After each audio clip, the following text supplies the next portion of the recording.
ನಮಸ್ಕಾರ ಸ್ನೇಹಿತರೆ, ಇವತ್ತಿನ ತರಗತಿಯಲ್ಲಿ ನಾನು ದೈಹಿಕ ಶಿಕ್ಷಣ ಶಿಕ್ಷಕರ ಒಂದು ನೇಮಕಾತಿಗೆ ಸಂಬಂಧಪಟ್ಟಂತಹ ದೈಹಿಕ ಶಿಕ್ಷಣ ಶಿಕ್ಷಕರ ಒಂದು ಪಠ್ಯಕ್ರಮದಲ್ಲಿರುವಂತಹ ಗ್ರೂಪ್ ಗೇಮ್ಸಲ್ಲಿ ಹ್ಯಾಂಡ್ಬಾಲ್ ಬಗ್ಗೆ ಹಿಂದಿನ ತರಗತಿಯಲ್ಲಿ ತಿಳ್ಕೊಂಡಿದ್ದೀವಿ. ಆ ಒಂದು ಹ್ಯಾಂಡ್ಬಾಲ್ ಮೇಲೆ ಇವತ್ತಿನ ತರಗತಿಯಲ್ಲಿ ಮಾಡೋಣ.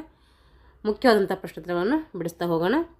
ಯಾರೆಲ್ಲ ದೈಹಿಕ ಶಿಕ್ಷಣ ಶಿಕ್ಷಕರ ಒಂದು ನೇಮಕಾತಿಗೆ ಪೂರ್ವ ಸಿದ್ಧತೆಯನ್ನು ಮಾಡ್ಕೊಳ್ತಿದ್ರೆ ಅವರು ಈ ಒಂದು ತರಗತಿಗಳನ್ನು ಬಳಸ್ಕೊಳ್ಳಿ. ಹಾಗೆ ನಮಗೆ ಪೇಪರ್ 1 ಪತ್ರಿಕೆ ಕೂಡ ಇರುತ್ತೆ. ಅದಕ್ಕೆ ಪೇಪರ್ 1 ಪತ್ರಿಕೆ ಮೇಲೆ ಕೂಡ ನಾನು ತರಗತಿಗಳನ್ನು ಮಾಡ್ತಾಯಿದ್ದೀನಿ. ಯಾರೆಲ್ಲ ನಮ್ಮ ಚಾನಲ್ ಸಬ್ಸ್ಕ್ರೈಬ್ ಮಾಡಿಕೊಂಡು ವಿಡಿಯೋಗಳನ್ನು ವಾಚ್ ಮಾಡಿ ಅಂತ ಹೇಳ್ತಾ ಇವತ್ತಿನ ತರಗತಿಯನ್ನು ಪ್ರಾರಂಭಿಸೋಣ. ಹಿಂದೆ ನಾವು ಹ್ಯಾಂಡ್ಬಾಲ್ ಮೇಲೆ ಅದರ ಹಿಸ್ಟ್ರಿ, ಅದರ ಗ್ರೌಂಡ್ ಮೆಜರ್ಮೆಂಟು, ಅದರದ ನಿಯಮಗಳು ಇವೆಲ್ಲ ತಿಳ್ಕೊಂಡಿದ್ದೀವಿ. ಈಗ ಒಂದು ಟಾಪಿಕ್ ಮೇಲೆ ಏನು ಮಾಡೋಣ ಅಂದರೆ ಪ್ರಶ್ನೋತ್ತರಗಳನ್ನು ಬಿಡಿಸ್ತಾ ಹೋಗೋಣ. ಈ ಒಂದು ಗಮನಿಸಬೇಕಾದಂಥ ಅಂಶಗಳು ಮತ್ತು ಇಲ್ಲಿ ಸಂಭವನೀಯ ಪ್ರಶ್ನೋತ್ತರಗಳು ಬರ್ತವೆ. ಆ ಒಂದು ಇವೆರಡು ನಾವು ನೋಡಬೇಕಂದ್ರೆ ಗಮನಿಸಬೇಕಂತ ಅಂಶಗಳು ಮತ್ತು ಸಂಭವನೀಯ ಪ್ರಶ್ನೋತ್ತರಗಳು ಕೇರ್ಫುಲ್ಲಾಗಿ ಓದ್ಕೊಳ್ಬೇಕು.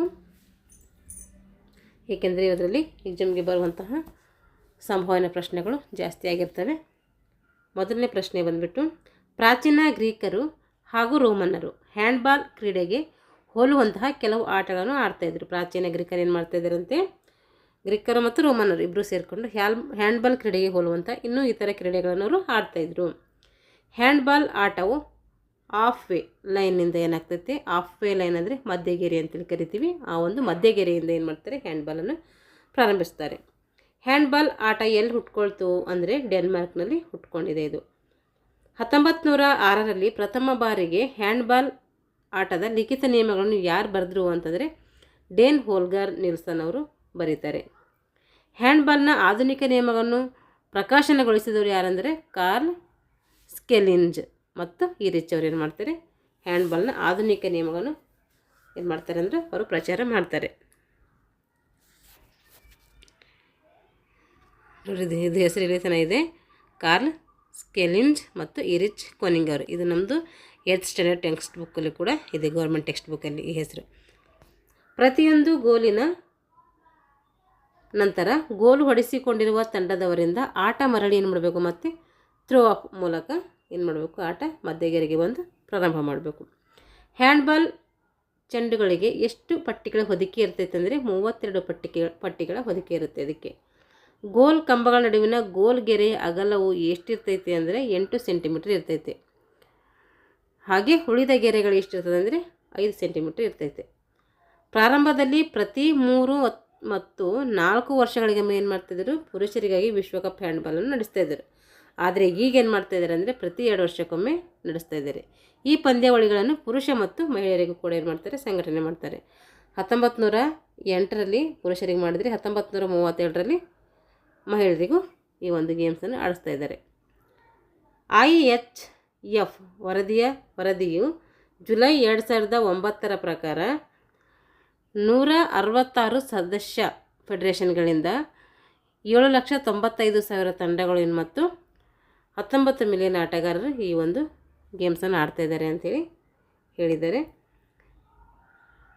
ತೀವ್ರ ಹೋರಾಟ ಆಟವಾಡಿದ್ದಲ್ಲಿ, ಏನಾದರೂ ರ್ಯಾಶಾಗಿ ಆಟ ಆಡಿದ್ರಂದರೆ 2 ನಿಮಿಷ ಏನು ಮಾಡ್ತಾರೆ ಅಂದರೆ ಅಮಾನತಿಗೆ, ಅಂದರೆ ಅವ್ರಿಗೆ ಏನು ಮಾಡ್ತಾರೆ, ಹೊರಗಡೆ ಹಾಕ್ತಾರೆ. ಯಾರಿಗೆ, ಪ್ಲೇಯರ್ಸ್ಗೆ. ಆಟವಾಡುವಾಗ ಆಟಗಾರನು ಚೆಂಡನ್ನು 3 ಸೆಕೆಂಡ್ಗಳಿಗಿಂತ ಹೆಚ್ಚಾಗಿ ಅಥವಾ 3 ಹೆಜ್ಜೆ ಹಾಕೋದ್ರಕ್ಕಿಂತ ಹೆಚ್ಚಾಗಿ ಹಿಡ್ಕೊಂಡ್ರೆ ಏನು ಮಾಡ್ತಾರೆ, ಅವನನ್ನು ಅಲ್ಲೇನು ಮಾಡ್ತಾರೆ, ಎದುರಾಳಿ ತಂಡಕ್ಕೆ ಬಾಲಿಸ್ಕೊಡ್ತಾರೆ. ನೋಡ್ರಿ, 3 ಸೆಕೆಂಡ್ಗಳಿಗಿಂತ ಹೆಚ್ಚಾಗಿ ಅಥವಾ 3 ಹೆಜ್ಜೆಗಳನ್ನು ಹಾಕೋದ್ರೊಳಗೆ ಚೆಂಡನ್ನು ಏನು ಮಾಡಬೇಕು, ತನ್ನ ಕೈಯಿಂದ ಎಸಿಬೇಕು, ಅವನು ಬಿಡಬೇಕು, ಬೇರೆದರಿಗೆ ಕೊಡಬೇಕಂತ ಅರ್ಥ. 3 ಸೆಕೆಂಡ್ಗಿಂತ ಹೆಚ್ಚು ಇಡೋಂಗಿಲ್ಲ. ಚೆಂಡನ್ನು ಎದುರಾಳಿಯ ಗೋಲಿನ ಒಳಗೆ ತೂರಿದಲ್ಲಿ 1 ಅಂಕವನ್ನು ಆ ತಂಡಕ್ಕೆ ಸಂಪಾದಿಸ್ತದೆ. ಚೆಂಡನ್ನು ಎದುರಾಳಿ ಅಂಕಣಕ್ಕೆ ಹಾಕಿದೆ ಅಂದರೆ ಅವಾಗ ಏನಾಗ್ತೈತೆ, ನಮಗೆ 1 ಅಂಕ ಸಿಗ್ತೈತೆ. ಇಲ್ಲಿ ನೋಡಿ, ನಾನು ಪಾಯಿಂಟ್ಸ್ ಬಿಟ್ಟಿದ್ದೀನಿ ಇಲ್ಲಿ. ಪ್ರತಿಯೊಂದು ಗೋಲಿನ ನಂತರ ಗೋಲ್ ಹೊಡಿಸಿಕೊಂಡಿರುವ ತಂಡದವರಿಂದ ಥ್ರೋ ಆನ್ ಮೂಲಕ ಏನು ಮಾಡಬೇಕು, ಆಟ ಮತ್ತೆ ಪ್ರಾರಂಭ ಮಾಡಬೇಕು. ಅದು ಮಧ್ಯರೇಖೆಯಿಂದ ಸೀಟಿ ಓದಿದ ಮೇಲೆ ಏನು ಮಾಡಬೇಕು, ಆಟ ಪ್ರಾರಂಭ ಮಾಡಬೇಕು. ಆಟ ಪುನಃ ಪ್ರಾರಂಭಿಸುವ ತಂಡದ ಎಲ್ಲ ಸದಸ್ಯರು ಮಧ್ಯರೇಖೆ ಹಿಂದೆ ಅಥವಾ ತಮ್ಮ ರಕ್ಷಣಾ ಅಂಕಣದಲ್ಲಿ ಇರಬೇಕು ಅವರು. ಇದನ್ನು ಉಲ್ಲಂಘಿಸಿದಲ್ಲಿ ಆಟವನ್ನು ಏನು ಮಾಡ್ತಾರೆ, ಪುನಃ ಪ್ರಾರಂಭಿಸ್ತಾರೆ. ಆ ರೀತಿ ಇರಲಿಲ್ಲ ಅಂದರೆ ಮತ್ತೆ ಪುನಃ ಏನು ಮಾಡ್ತಾರೆ, ಆಟ ಪ್ರಾರಂಭ ಮಾಡ್ತಾರೆ. ಗೋಲು ಕ್ಷೇತ್ರದೊಳಗೆ ರಕ್ಷಣಾ ಆಟಗಾರನ ಏನಾದರೂ ಆಕ್ರಮಣ ಆಟಗಾರರಿಗೆ ಅಡ್ಡಿಪಡಿಸಿದಲ್ಲಿ, ಏನು ಗೋಲ್ ಆಗುತ್ತಲ್ಲ, ಆ ಒಂದು ಗೋಲ್ ಕ್ಷೇತ್ರದಲ್ಲಿ ರಕ್ಷಣಾ ಆಟಗಾರ ಏನಾದರೂ ಆಕ್ರಮಣ ಆಟಗಾರರಿಗೆ ಅಡ್ಡಿ ಮಾಡಿದಲ್ಲಿ ಅಥವಾ ಅಡ್ಡಿಪಡಿಸಿದಲ್ಲಿ ಆಕ್ರಮಣ ತಂಡದವ್ರಿಗೆ ಏನು ಮಾಡ್ತಾರೆ, ಗೋಲ್ ಹೊಡೆಯಲು ನೇರ ಅವಕಾಶ ಕೊಡ್ತಾರೆ. ಯಾಕಂದರೆ ಏನು ಅದು ಎಷ್ಟಿರುತ್ತೋ ಅಷ್ಟೇ ಮಾಡಬೇಕು. ಅವರು ಹೆಚ್ಚಿಗೆ ಏನು ಮಾಡೋಕ್ಕೆ ಹೋದ್ರೆ ಏನಾಗುತ್ತೆ, ಇಲ್ಲಿ ಫಾಲ್ ಆಗ್ತೈತೆ. ಫಾಲ್ ಆದಮೇಲೆ ಏನು ಮಾಡ್ತಾರೆ, ಮತ್ತೆ ಎದುರಾಳಿ ತಂಡಕ್ಕೆ ಕೊಡ್ತಾರೆ. ಆ ರೀತಿ ಅವರಿಗೆ ಅವ್ರು ಗೋಲ್ ಮಾಡೋಕ್ಕೆ ಬಂದಾಗ ಅಡ್ಡಿಪಡಿಸಬಾರ್ದು. ರೂಲ್ಸ್ ರೆಗ್ಯುಲೇಷನ್ ಏನಿರುತ್ತೋ ಅದು ಮ್ಯಾನೇಜ್ ಮಾಡ್ಕೊಂಡಿಲ್ಲಿ ಆಟ ಆಡಬೇಕಾಗ್ತೈತೆ. ಈ ಸಂದರ್ಭದಲ್ಲಿ ಕೇವಲ ಒಬ್ಬ ಆಕ್ರಮಣ ಆಟಗಾರ 7 ಮೀಟರ್ ಗೆರೆಯಿಂದ ಮತ್ತು ರಕ್ಷಣಾ ತಂಡದ ಗೋಲು ರಕ್ಷಕ ಮಾತ್ರ ಇರ್ತಾರೆ. ಏನು ಮಾಡ್ತಾರೆ ಇಲ್ಲಿ, ಗೋಲ್ ಹೊಡೆಯೋ ಟೈಮಲ್ಲಿ ಆ ಸಂದರ್ಭದಲ್ಲಿ ಕೇವಲ ಒಬ್ಬ ಆಕ್ರಮಣಕಾರ ಆಟಗಾರ ಇರ್ತಾನೆ ಮತ್ತು 7 ಮೀಟರ್ ಗೆರೆಯಿಂದ ಮತ್ತು ರಕ್ಷಣಾ ತಂಡದ ಆಟಗಾರದ ರಕ್ಷಕ ಮಾತ್ರ ಇರ್ತಾನೆ, ಗೋಲ್ ಕೀಪರ್ ಇರ್ತಾನೆ ಅಂತ ಅರ್ಥ ಇಲ್ಲಿ. ಸಾಮಾನ್ಯವಾಗಿ ರಕ್ಷಣಾ ರಚನೆಯಲ್ಲಿ ಎಲ್ಲ ರಕ್ಷಣಾ ಆಟಗಾರರು 6 ಮೀಟರ್ ಹಾಗೂ 9 ಮೀಟರ್ ಗೆರೆಗಳ ಮಧ್ಯದಲ್ಲಿ ಇರಬೇಕು. ರಕ್ಷಣಾ ರಚನೆಯಲ್ಲಿ ಎಲ್ಲ ರಕ್ಷಣಾ ಆಟಗಾರರು ಏನು ಮಾಡಬೇಕಂತೆ, 6 ಮತ್ತು 9 ಮೀಟರ್ ಗೆರೆಗಳ ಮಧ್ಯದಲ್ಲಿ ಇರಬೇಕು ಅವರು. ಚೆಂಡು ಯಾವುದೇ ಆಟಗಾರರ ಕಾಲಿಗೆ ತಾಕಬಾರ್ದು. ಯಾಕೆಂದರೆ ಇದು ಹ್ಯಾಂಡ್ಬಾಲ್ ಇದೆ. ಹ್ಯಾಂಡ್ಬಾಲ್ ಅಂದರೆ ಕೈಯಿಂದನೇ ಆಡಬೇಕು ಅಂತ ಅರ್ಥ. ಅದಕ್ಕೋಸ್ಕರ ಕಾಲಿಗೆ ಏನು ಮಾಡಬಾರ್ದು, ಆ ಬಾಲನ್ನು ತಾಗಬಾರ್ದು. ಒಂದು ಪಂದ್ಯ ಪ್ರಾರಂಭವಾಗಬೇಕಾದ್ರೆ ಕನಿಷ್ಠ 7 ಜನ ಏನಿರಬೇಕು, ಆಟಗಾರರು ಒಂದು ಅಂಕಣದಲ್ಲಿ ಇರಬೇಕು. ಆಟಗಾರರು ತಮ್ಮ ಗೋಲಿ ಕೈಗೆ ಚೆಂಡನ್ನು ನೀಡಿದರೆ ಆಟಗಾರರು ತಮ್ಮ ಗೋಲಿ ಕೈಗೆ ಚೆಂಡನ್ನು ನೀಡಿದರೆ ಪೆನಲ್ಟಿ ಕಟ್ಟಬೇಕು. ಆಟಗಾರರು ಗೋಲಿಗೆ ಬಾಲನ್ನು ಎಸೆಯುವಾಗ ಎದುರಾಳಿ ಆಟಗಾರರ ಕೈಗೆ ಹೊಡೆದರೆ ಆಗಲೂ ಸಹ ಪೆನಲ್ಟಿ ಕೇಳಬೇಕು. ನೋಡಿರಿ, ಇಲ್ಲಿ ಆಟಗಾರರು ತಮ್ಮ ಗೋಲಿನಲ್ಲಿ ಏನಾದರೂ ಚೆಂಡನ್ನು ಹಿಡಿದರೆ ಏನು ನೋಡಬೇಕಲ್ಲಿ, ಕೈಗೆ ಚೆಂಡನ್ನು ಹಿಡಿದರೆ ಅಥವಾ ನೀಡಿದರೆ ಏನು ನೋಡಬೇಕಾಗ್ತದಲ್ಲಿ ಪೆನಲ್ಟಿ ಕಟ್ಟಬೇಕು. ಹಾಗೆ ಆಟಗಾರರು ಗೋಲಿಗೆ ಬಾಲನ್ನು ಏನಾದರೂ ಎಸೆದ್ರಂದರೆ ಎದುರಾಳಿ ಆಟಗಾರರ ಕೈಗೆ ಹೊಡೆದರೆ ಆಗಲೂ ಸಹ ಏನು ಮಾಡಬೇಕಂತೆ, ಪೆನಲ್ಟಿ ಕಟ್ಟಬೇಕಂತೆ. ಈ ರೂಲ್ಸ್ ರೆಗ್ಯುಲೇಷನ್ನು ನಮಗೇನು ಎಕ್ಸಾಮ್ ಕೇಳಲ್ಲ, ಆದರೆ ನಮ್ಗೆ ಆಟ ಆಡಿಸ್ಬೇಕು ಮಕ್ಕಳಿಗೆ ಅಂದರೆ ಇವೆಲ್ಲ ರೂಲ್ಸ್ ರೆಗ್ಯುಲೇಷನ್ ಗೊತ್ತಿರಬೇಕು. ಆಟಗಾರರು ಎದುರಾಳಿ ಆಟಗಾರರು ಹಿಂದೆಯಿಂದ ಅಂದರೆ ಬ್ಯಾಕ್ ಇಂದ ಹಿಡಿಬಾರದು. ಎದುರಾಳಿ ಆಟಗಾರರನ್ನು ಹಿಂದೆಯಿಂದ ಅಂದರೆ ಬ್ಯಾಕಿಂದ ನಾವು ಹಿಡಿಬಾರ್ದು. ಆದರೆ ಬದಲಾಗಿ ಮುಂದೆಯಿಂದ ಬ್ಯಾಕ್ ಮಾಡ್ಬೋದು. ಮುಂದೆಯಿಂದ ಏನು ಮಾಡ್ಬೋದು, ಬ್ಯಾಕ್ ಮಾಡ್ಬೋದು. ಒಂದು ತಂಡಕ್ಕೆ 2 ಹಳದಿ ಕಾರ್ಡ್ ನೀಡಿದರೆ ಆ ಒಂದು ತಂಡದಲ್ಲಿ ಯಾವುದೇ ಆಟಗಾರ ತಪ್ಪು ಮಾಡಿದರೆ ಆ ಆಟಗಾರನ ಏನು ಮಾಡ್ತಾರೆ, 2 ನಿಮಿಷ ಅಮಾನತು ಹಾಕ್ತಾರೆ, ಹೊರಗೆ ಹಾಕ್ತಾರೆ 2 ನಿಮಿಷ ಕಾಲ. ಒಬ್ಬ ಆಟಗಾರ ಎದುರಾಳಿ ಆಟಗಾರನಿಗೆ ಉದ್ದೇಶಪೂರ್ವಕವಾಗಿ ತಪ್ಪು ಮಾಡಿದರೆ ಅಂತಹ ಆಟಗಾರನಿಗೂ ಕೂಡ ಏನು ಮಾಡ್ತಾರೆ, 2 ನಿಮಿಷವಾಗಿ ಅಮಾನತುಗೊಳಿಸ್ತಾರೆ. ಗೋಲ್ ಮಾಡುವಾಗ 6 ಮೀಟರ್ ಗೆರೆಯಿಂದ ಯಾವುದೇ ಆಟಗಾರ ತುಳಿದರೆ, ಗೋಲ್ ಮಾಡೋ ಟೈಮಲ್ಲಿ 6 ಮೀಟರ್ ಗೆರೆಯನ್ನು ಯಾವುದೇ ಒಂದು ಆಟಗಾರ ತುಳಿದರೆ ಅದೇನಂತೀವಿ, ಪೋಲ್ ಅಂತೇಳಿ ಬರೆಸ್ತೀವಿ, ಅಂದರೆ ಅಕ್ರಮ ಅಂತೇಳಿ ಬರೆಸ್ತೀವಿ, ಅಂದರೆ ಫಾಲ್ ಆಗಿದೆ ಅಂತ ಅರ್ಥ. ಅದು ಪೆನಲ್ಟಿ ನೀಡಿದಾಗ ಪೆನಲ್ಟಿ ಗೆರೆಯಿಂದ ಕಾಲನ್ನು ಎತ್ತದೇ ಏನು ಮಾಡಬೇಕು, ಬಾಲನ್ನು ಗೋಲಿಗೆ ಹೊಡಿಬೇಕು. ಏನಾದರೂ ಪೆನಲ್ಟಿ ಕೊಡ್ತಾರಲ್ಲ ಅವಾಗ ಏನು ಮಾಡೋದು, ಪೆನಲ್ಟಿ ಗೆರೆಯಿಂದ ಕಾಲನ್ನು ಎತ್ತದೆ ಬಾಲನ್ನು ಗೋಲ್ ಮಾಡಲಿಕ್ಕೆ ಹೊಡಿಬೇಕು ಅಂತ ಅರ್ಥ. ಈಗ ಕರ್ನಾಟಕದಲ್ಲಿ ಹ್ಯಾಂಡ್ಬಾಲ್ ಸಂಘ ಯಾವಾಗ ಸ್ಥಾಪನೆ ಆಯಿತು ಅಂದರೆ 1975-76ರಲ್ಲಿ ಏನಾಗುತ್ತೆ, ಕರ್ನಾಟಕದಲ್ಲಿ ಹ್ಯಾಂಡ್ಬಾಲ್ ಸಂಘ ಸ್ಥಾಪನೆ ಆಗ್ತೈತೆ. ಆಂಧ್ರ ಪ್ರದೇಶದ ಸಿಕಂದ್ರಾಬಾದ್ನಲ್ಲಿ ಕೂಡ 1974ರಲ್ಲಿ ಏನಾಗ್ತದೆ ಅಂದರೆ ರಾಷ್ಟ್ರೀಯ ಚಾಂಪಿಯನ್ಶಿಪ್ ಪಂದ್ಯಾವಳಿ ಸಮಯದಲ್ಲಿ ಅಂದಿನ ಭಾರತದ ಹ್ಯಾಂಡ್ಬಾಲ್ ಫೆಡರೇಷನ್ನ ಕಾರ್ಯದರ್ಶಿಯಾದಂಥ ಇಬ್ರಾಹಿಂ ಖಾನ್ ಅವ್ರು ಏನು ಮಾಡ್ತಾರೆ ಅಂದರೆ ಕರ್ನಾಟಕದಲ್ಲಿ ಹ್ಯಾಂಡ್ಬಾಲ್ ಸಂಘವನ್ನು ಸ್ಥಾಪಿಸಲಿಕ್ಕೆ ಏನು ಮಾಡ್ತಾರೆ, ಅವರು ಕೋರ್ತಾರೆ, ಅಂದರೆ ಮನವಿ ಮಾಡ್ಕೋತಾರೆ. ಶ್ರೀ ರಾಮಮೂರ್ತಿ ಮತ್ತು ಶ್ರೀ BS ನಾಗರಾಜ್ ಮತ್ತು ಶ್ರೀ MK ನಾಗೇಂದ್ರವರ ಪ್ರಯತ್ನದಿಂದ ಏನಾಗ್ತದೆ, ಕರ್ನಾಟಕದಲ್ಲಿ ಹ್ಯಾಂಡ್ಬಾಲ್ ಸಂಘ ಸ್ಥಾಪನೆ ಆಗ್ತೈತೆ. ಯಾರಿಂದ ಸ್ಥಾಪನೆ ಆಯ್ತು ಅಂತ ಕೇಳ್ತಾರೆ, ಅದಕ್ಕೆ ನೆಟ್ಬಿಟ್ಕೊಳ್ಬೇಕು. ಶಿಫಾರಸು ಮಾಡಿದವರು, ಕೋರ್ಕೊಂಡವರು ಇಬ್ರಾಹಿಂ ಖಾನ್. ಆದರೆ ಶ್ರೀ ರಾಮಮೂರ್ತಿ ಮತ್ತು BS ನಾಗರಾಜ್, ಶ್ರೀ MK ನಾಗೇಂದ್ರ ಇವರ ಪ್ರಯತ್ನದಿಂದ ಏನಾಗುತ್ತೆ, ಹ್ಯಾಂಡ್ಬಾಲ್ ಸಂಘ ಕರ್ನಾಟಕದಲ್ಲಿ ಉದಯವಾಗ್ತೈತೆ. ಈಗ ಏಕಲವ್ಯ ಪ್ರಶಸ್ತಿ ಪಡೆದವರು ಯಾರು ಅಂತಂದರೆ ನೋಡ್ರಿ, ಶ್ರೀ ರಾಜಾರೆಡ್ಡಿ. ಹ್ಯಾಂಡ್ಬಾಲ್ನಲ್ಲಿ ಏಕಲವ್ಯ ಪ್ರಶಸ್ತಿ ಪಡೆದವರು ಶ್ರೀ ರಾಜಾರೆಡ್ಡಿ, ಶ್ರೀ ಅಮಲ್ರಾಜ್. ಕಾಮನ್ವೆಲ್ತ್ ಕ್ರೀಡಾಕೂಟವನ್ನು ಇವರು ಪ್ರತಿನಿಧಿಸಿದರು. ಕಾಮನ್ವೆಲ್ತ್ನಲ್ಲಿ ಏನು ಮಾಡ್ತಾರೆ, ಇವರು ಏಕಲವ್ಯ ಪ್ರಶಸ್ತಿಯನ್ನು ಪಡ್ಕೋತಾರೆ. ಶ್ರೀ S ಅಮಲ್ರಾಜ್ ಮತ್ತು ಶ್ರೀಮತಿ D ಹೇಮಲತಾ ಅವರು ಕೂಡ ಏನು ಮಾಡ್ತಾರೆ, ಏಕಲವ್ಯ ಪ್ರಶಸ್ತಿಯನ್ನು ಪಡ್ಕೊಳ್ತಾರೆ. ಈಗ ಗಮನಿಸಬೇಕಾದಂಥ ಅಂಶಕ್ಕಿಂತ ಇವೇನಾಗಿರ್ತವೆ, ಸಂಭಾವನೆ ಪ್ರಶ್ನೋತ್ತರಗಳು ವೆರಿ ಇಂಪಾರ್ಟೆಂಟ್ ಆಗಿರ್ತವೆ, ನೋಡ್ಕೊಳ್ರಿ. ಹ್ಯಾಂಡ್ಬಾಲ್ ಆಟದ ಅಂಕಣದ ಉದ್ದ ಮತ್ತು ಅಗಲ ಎಷ್ಟಿರ್ತೈತಿ? ಉದ್ದ ಎಷ್ಟಿರ್ತೈತೆ, 40 ಮೀಟ್ರ್ ಇರ್ತೈತೆ. ಅಗಲ ಎಷ್ಟಿರ್ತೈತೆ ಅಂದರೆ 20 ಮೀಟ್ರ್ ಇರ್ತೈತೆ. ದಕ್ಷಿಣ ಕೊರಿಯಾದ ಸಿಯೋಲ್ನಲ್ಲಿ 1918ರಲ್ಲಿ ನಡೆದಂತಹ ಏಷ್ಯನ್ ಕ್ರೀಡೆಯಲ್ಲಿ ಕರ್ನಾಟಕದ ಇವರು ಏನು ಮಾಡ್ತಾರೆ, ಅಂತಾರಾಷ್ಟ್ರೀಯ ರೆಫ್ರಿಯಾಗಿ ಆಯ್ಕೆ ಆಗಿರ್ತಾರೆ. ದಕ್ಷಿಣ ಕೊರಿಯಾದಲ್ಲಿ ಸಿಯೋಲ್ನಲ್ಲಿ ಏನು ಮಾಡ್ತೈತೆ, ಏಷ್ಯನ್ ಕ್ರೀಡಾಕೂಟಗಳು ನಡೀತವೆ. ಆ ಏಷ್ಯನ್ ಕ್ರೀಡಾಕೂಟಗಳಲ್ಲಿ ಕರ್ನಾಟಕದಿಂದ ಏನು ಮಾಡ್ತಾರೆ, ಅಂತಾರಾಷ್ಟ್ರೀಯ ರೆಫ್ರಿಯಾಗಿ ಆಯ್ಕೆ ಆಗ್ತಾರೆ. ಅವರು ಯಾರು ಅಂತಂದರೆ ಶ್ರೀ NK ಪ್ರಸಾದ್ ಅವರು. ಇಂಪಾರ್ಟೆಂಟ್ ಇದು. ಹ್ಯಾಂಡ್ಬಾಲ್ ಆಟವನ್ನು ಕಂಡುಹಿಡಿದವರು ಯಾರು ಅಂದರೆ ಜರ್ಮನಿಯ ಜಿಮ್ನಾಸ್ಟಿಕ್ ಶಿಕ್ಷಕ ಮ್ಯಾಕ್ಸ್ ಹೇಯರ್ ಅವರು. ಹ್ಯಾಂಡ್ಬಾಲ್ ಆಟವನ್ನು ಮಧ್ಯದ ಗೆರೆಯಿಂದ ಈ ರೀತಿ ಪ್ರಾರಂಭಿಸಬೇಕಂದ್ರೆ ಥ್ರೋ ಅಪ್ ಮೂಲಕ ಅಥವಾ ಥ್ರೋ ಆನ್ ಮೂಲಕ ಏನು ಮಾಡಬೇಕು, ಹ್ಯಾಂಡ್ಬಾಲನ್ನು ಮಧ್ಯ ಗೆರೆಯಿಂದ ಪ್ರಾರಂಭಿಸ್ತಾರೆ. ಪುರುಷರ ಹ್ಯಾಂಡ್ಬಾಲ್ ತೂಕ ಎಷ್ಟಿರಬೇಕು ಅಂದರೆ 425ರಿಂದ 475 ಗ್ರಾಮ್ ತೂಕವನ್ನು ಹ್ಯಾಂಡ್ಬಾಲ್ ಹೊಂದಿರಬೇಕು. ಮಹಿಳೆಯರ ವಿಭಾಗದ ಹ್ಯಾಂಡ್ಬಾಲ್ ಆಟದ ಸಮಯ ಎಷ್ಟು ಅಂದರೆ 25 ನಿಮಿಷ ಆಡಬೇಕು, 10 ನಿಮಿಷ ರೆಸ್ಟು ಮತ್ತು 25 ನಿಮಿಷ ಆಡಬೇಕು. ಒಟ್ಟು ಕೇಳಿದರೆ 60 ನಿಮಿಷಗಳು ಆಡಬೇಕು ಅವರು. ಅಲ್ಲಿ ಪುರುಷರಿಗೆ ಎಷ್ಟಿರ್ತೈತೆ, ಪುರುಷರಿಗೆ 30 + 5 + 30 ಇರ್ತೈತೆ. ಅಂದರೆ ಇಲ್ಲಿ ಎಷ್ಟಾಯ್ತು ಅವ್ರಿಗೆ 65 ನಿಮಿಷ ಆಯಿತು.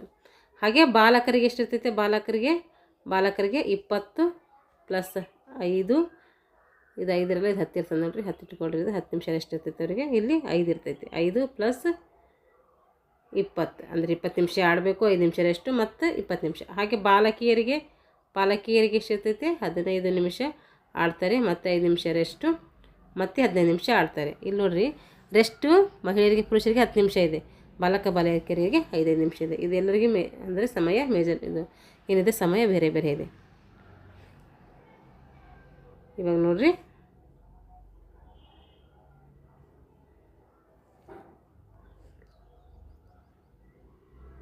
ಹ್ಯಾಂಡ್ಬಾಲ್ ಆಟದಲ್ಲಿ ಒಟ್ಟು ಟೈಮ್ಔಟ್ಗಳ ಸಂಖ್ಯೆ ಎಷ್ಟು ಮತ್ತು ಅದರ ಅವಧಿ ಎಷ್ಟು ಅಂತ ಕೇಳಿದರೆ 2 ಟೈಮ್ಔಟ್ಗಳಿದ್ದಾವೆ. 1 ನಿಮಿಷ ಅಥವಾ 60 ಸೆಕೆಂಡ್ ಇರ್ತೈತೆ.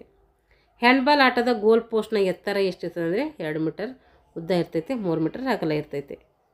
ಉದ್ದ ಅಲ್ಲ, ಹೈಟ್ ಇರ್ತೈತೆ 2 ಮೀಟರ್, 3 ಮೀಟರ್ ಉದ್ದ ಅಗಲ ಇರ್ತೈತೆ. ಹ್ಯಾಂಡ್ಬಾಲ್ ಆಟದಲ್ಲಿ ಆಡುವ ಆಟಗಾರರು 7 ಜನ ಆಟ ಆಡ್ತಾರೆ. 7 + 5 ಅಂದರೆ ಇಲ್ಲೇನಿರ್ತದೆ 12 ಜನ ಇರ್ತಾರೆ. ಇಲ್ಲಿ 7 ಜನ ಆಡ್ತಾರೆ, 5 ಜನ ಅವಧಿ ಆಟಗಾರರು ಇರ್ತಾರೆ. ಇಲ್ಲಿ ಹ್ಯಾಂಡ್ಬಾಲ್ ಅಂಕಣದ ಗೋಲ್ ಗೆರೆಯಿಂದ 6 ಮೀಟರ್ ದೂರದಲ್ಲಿ ಅರ್ಧ ವೃತ್ತಾಕಾರದ ಗೆರೆಯಿಂದ ಕೂಡಿದಂಥ ಕ್ಷೇತ್ರಕ್ಕೆ ನಾವು ಏನಂತ ಕರಿತೀವಿ ಅಂದರೆ ಗೋಲ್ ಕ್ಷೇತ್ರ ಅಂಥೇಳಿ ಕರಿತೀವಿ. ಗೋಲು ಕಂಬಗಳ ನಡುವಿನ ಗೋಲು ಗೆರೆಯ ಅಗಲ ಎಷ್ಟಿರ್ತೈತೆ ಅಂದರೆ 8 ಸೆಂಟಿಮೀಟರ್ ಇರ್ತೈತೆ. ಉಳಿದೆಲ್ಲ ಗೆರೆಗಳು ಎಷ್ಟಿರ್ತವೆ, 5 ಸೆಂಟಿಮೀಟರ್ ಇರ್ತವೆ.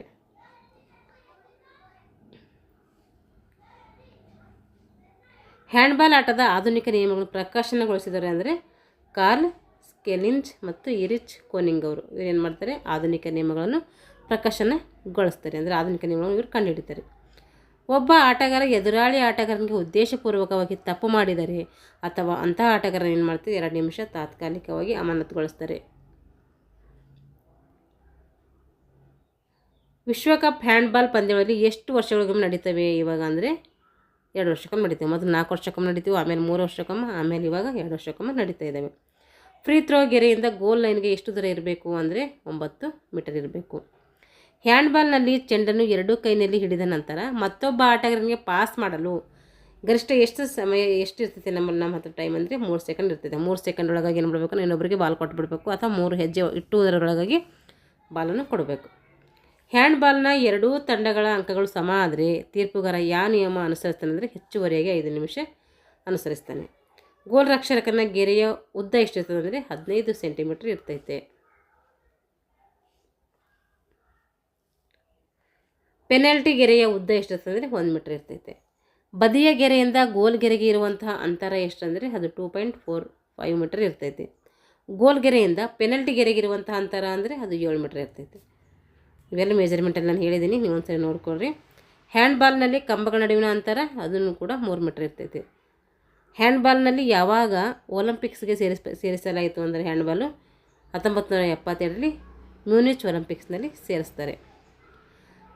ಹ್ಯಾಂಡ್ಬಾಲ್ ಆಟದಲ್ಲಿ ರಕ್ಷಣಾ ಆಟಗಾರರು ಎಸೆತವನ್ನು ತೆಗೆದುಕೊಳ್ಳುವಾಗ ಆಟಗಾರನಿಂದ ಎಷ್ಟು ದೂರದಲ್ಲಿ ಇರಬೇಕು ಅವರು ಅಂತಂದರೆ ಅವರು 3 ಮೀಟರ್ ದೂರದಲ್ಲಿ ಇರಬೇಕು. ಹ್ಯಾಂಡ್ಬಾಲನ್ನು ಭಾರತದಲ್ಲಿ ಯಾವಾಗ ಎಲ್ಲಿ ಮೊದಲು ಆಡಿದರು ಅಂದರೆ 1972ರಲ್ಲಿ ಹರಿಯಾಣದ ರೋಹಟೆಕ್ನಲ್ಲಿ ಏನು ಮಾಡ್ತಾರೆ, ಭಾರತದಲ್ಲಿ ಮೊದಲ ಬಾರಿಗೆ ಆಡ್ತಾರೆ. ಹ್ಯಾಂಡ್ಬಾಲನ್ನು ಏಷ್ಯನ್ ಕ್ರೀಡೆಯಲ್ಲಿ ಯಾವಾಗ ಸೇರಿಸಲಾಯಿತು ಅಂದರೆ 1987ರಲ್ಲಿ ದೆಹಲಿಯಲ್ಲಿ ಏನು ಮಾಡ್ತಾರೆ, ಸೇರಿಸ್ತಾರೆ.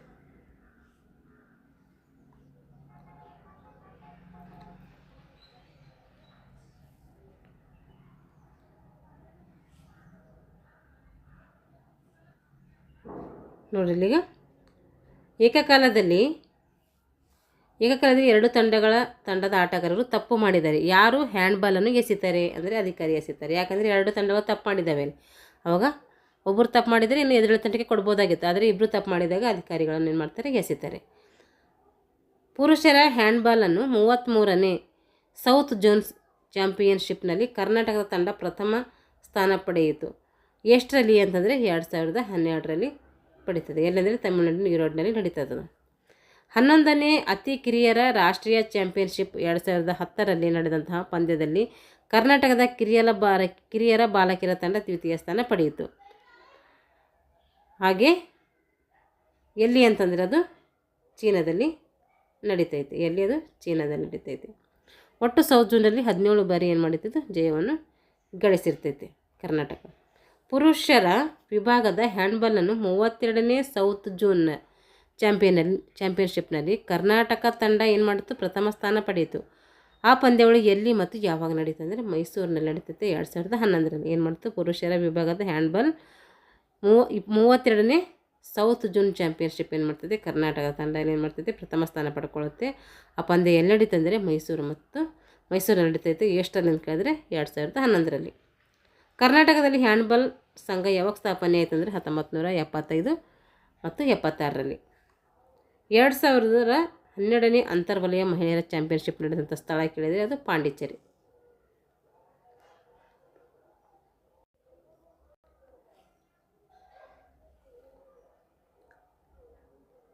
ಇವಾಗ ನೋಡ್ರಿ, ಹ್ಯಾಂಡ್ಬಾಲ್ ಪಂದ್ಯದಲ್ಲಿನ ಒಂದು ತಂಡದ ಬದಲಿ ಆಟಗಾರರ ಸಂಖ್ಯೆ ಎಷ್ಟಿರ್ತಾರೆ ಅಂದರೆ 5 ಜನ ಇರ್ತಾರೆ. ಟೋಟಲ್ ಕೇಳಿದರೆ 7 + 5 ಎಷ್ಟಾಗುತ್ತೆ, ಇಲ್ಲಿ 12 ಜನ ಆಗ್ತೈತಿ.